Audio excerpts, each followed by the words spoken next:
balik lagi nih sama aku Vivi Jayati. Hari ini aku mau ngebahas sesuatu yang akan bawa kita berkelana ke zaman kuno. Kenapa sih aku milih topik ini? Karena jujur guys, ini tugas bos aku.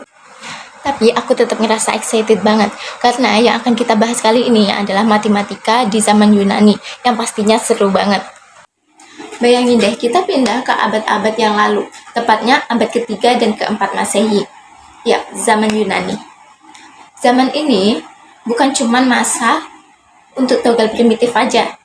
Nah, tapi zaman ini juga menjadi fase penting membuat matematika berkembang pesat. Legend matematika yang akan kita bahas, yaitu Diopantus, sang detektif aljabar, dan Pappus, si ahli geometri yang bikin terpana.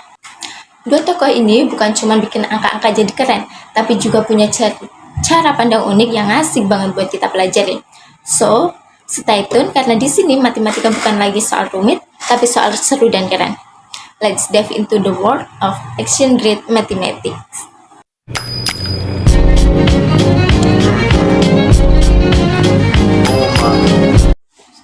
Pertama, kita bahas Diopantus nih.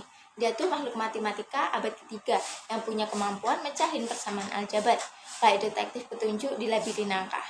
Bayangin deh, hidup tanpa kalkulator, tapi dia tetap sukses menghadapi teka-teki matematika dan bikin otak pusing. Itulah kenapa dia disebut dengan Bapak Aljabar. Si Bapak Aljabar ini terkenal banget gara-gara buku aritmetikanya. Buku itu kayak harta karun matematika yang ngebahas teori dan solusi persamaan aljabar. Solusi-solusi unik dan cara dia ngebahasnya tuh kreatif banget.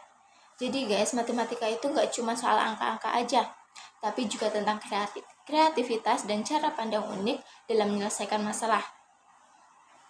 Bisa dibilang Diopantus ini benar-benar ahli klasik dalam aljabar. Kontribusinya nggak main-main loh. Aritmetikanya menjadi dasar penting buat perkembangan aljabar dalam sejarah matematika. Pendekatannya brilian membuka pintu perkembangan aljabar di masa berikutnya. Lanjut ke Pappus, yang bakal bawa kita ke dunia geometri yang keren. Pappus, si jenius Yunani abad keempat. Nah, Pappus juga punya kontribusi gila, terutama lewat karyanya yang legendaris, Sinagoga atau The Collection.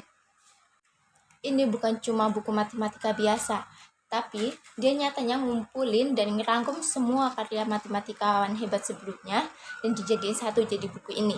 Jadi, Pappus ini kayak arsiparisnya matematika Yunani yang ngerangkum semuanya dengan apik. Selain itu, peran Pappus nggak cuma di matematika aja, dia juga ahli fisika. Dengan pendekatan multidisiplinnya, dia membantu hubungan antara matematika Yunani dan tradisi matematika lainnya. Bisa dibilang, Pappus ini kayak jembatan yang menghubungkan peradaban matematika dari zaman Yunani ke matematika masa depan. Buat kalian nih guys, matematika itu nggak cuma buat ujian aja. Ini tuh kayak cerita petualangan yang bikin otak kita terpacu. Jangan takut sama rumus dan soalnya, karena itu kayak kode rahasia keindahan matematika. Jadi, mari kita seru-seruan bareng matematika. Kalian bakal nemu keseruan yang gak terduga di setiap angka dan rumusnya. Sampai jumpa di episode berikutnya, dan tetap semangat meratas kode rahasia keindahan matematika. It's out guys.